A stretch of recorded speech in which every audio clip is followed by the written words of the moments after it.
Nicole,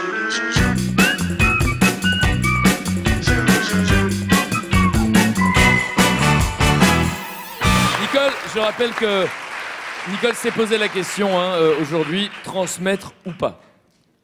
Ah non, pas du tout. Ah non, pas du tout, Fred. C'était pas du... en fait, c'est pas ça que tu m'avais dit comme idée de chronique. Tu m'avais dit de faire un truc sur les maladies du cerveau. Les maladies du cerveau? Ah non, j'ai jamais dit ça, non. Bah, non, mais ça, c'est dingue, quoi, la mauvaise foi, quoi. Excusez-moi, je suis désolée, hein, monsieur Winter, mais c'est juste que c'est pas... Arrête de me faire passer pour une mythomane, tu vois, je vais écrire un journal aussi, c'est ça. Non, mais c'est pas ça, c'est qu'hier, il m'envoie un SMS, il me dit transmettre ou pas le sujet de l'invité. Moi, je lui dis, bah oui, s'il te plaît, transmets-le-moi, mon poulet. Et là, il me répond, ça va pas la tête. Du coup, moi, je me suis dit, il me dit, transmets-moi, voilà, je lui dis, transmets-moi le sujet, il me dit, ça va pas la tête. Moi, du coup, j'ai pensé que c'était sur les maladies du cerveau. J'avais pas compris que transmettre ou pas, c'était bref, c'est pas grave. Je vais parler de transmettre ou pas. Alors, puisque là, la transmission, en plus, c'est un peu difficile. En fait, c'est ça le problème dans la transmission, c'est qu'il y a toujours un décalage entre le message, lui, qui pensait transmettre, au final, moi, ce que j'ai reçu. Et finalement, ça rejoint assez bien, j'ai envie de dire, le propos de votre livre. Hein. Non, mais parce que je vois, par exemple, en fait, d'ailleurs, c'est souvent comme ça. Par exemple, tu vois, les transmissions de patrimoine, hein, monsieur Winter. C'est-à-dire souvent, les parents, ça part d'une super bonne intention. On va transmettre le fruit de notre vie, la maison de famille, les bijoux, tout ça. Et au final, qu'est-ce qu'ils transmettent à leurs enfants? Eh ben, des embrouilles. Parce que dès qu'ils ont l'héritage, ça part de fratrie en fratricide, ça se crêpe le chignon, indivision, machin truc. Et au final, les enfants, ils pensent gagner une maison et ils perdent une famille, quoi. Ouais. Donc, bref, ce que je pense, moi, c'est que la transmission, en fait, c'est vraiment, effectivement, très difficile. On peut pas savoir ce qu'on transmet ou pas. Il y a des choses, on peut choisir. Par exemple, moi, à Daniel Morin, je peux choisir lui transmettre mon bonjour ou la variole. Non, mais même si je vais plutôt lui transmettre le bonjour que la variole. Parce que déjà, ça se fait pas entre collègues de travail. C'est plus poli de transmettre le bonjour. Et puis la variole, je l'ai pas moi-même. Donc, voilà. Après, il y a bien sûr des choses qu'on peut pas choisir de transmettre, comme par exemple le patrimoine génétique. Dire, là, c'est pareil. Regardons Morin. Il n'a pas choisi d'être comme ça. Ses parents, je pense qu'à un moment donné, ils se seraient rendus compte s'ils avaient pu. Non, mais il faut être. Ne riez pas, s'il vous plaît. C'est désobligeant. Mais non, mais s'ils avaient pu trier les gènes, ils en auraient fait un top Nobel ou un prix modèle. Enfin bref, ce genre de choses, quoi. Ou le nom de famille. Le nom de famille. Voilà, je vois par exemple des fois le mec qui s'appelle Monsieur Connard, son fils. Bonjour, quoi, l'angoisse.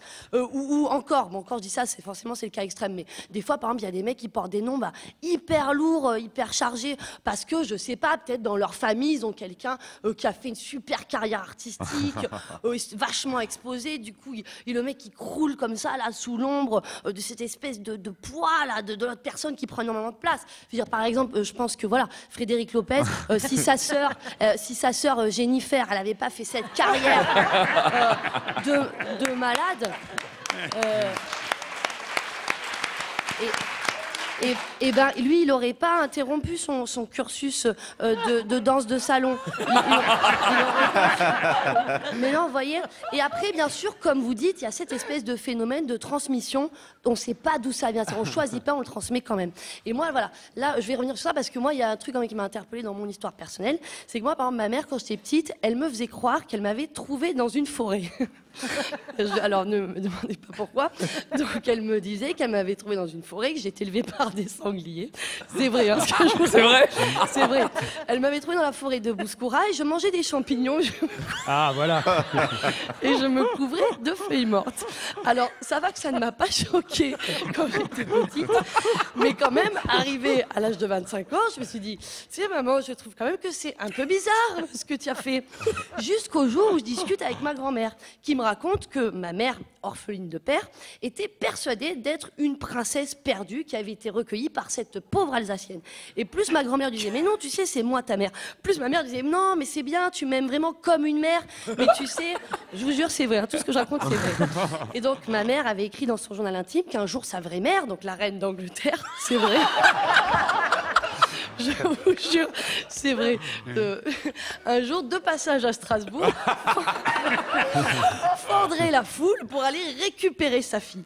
Alors, ce que je veux dire par là, c'est que très certainement que n'importe quelle assistante sociale ou monsieur Ruffo qui aurait entendu les propos de ma mère aurait très certainement eu envie de l'enfermer immédiatement.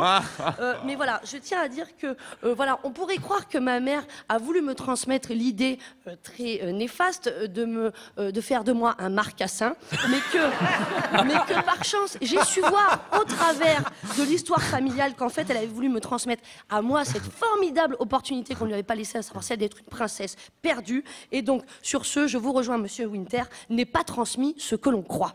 Mesdames, Messieurs, c'était Nicole Ferroni.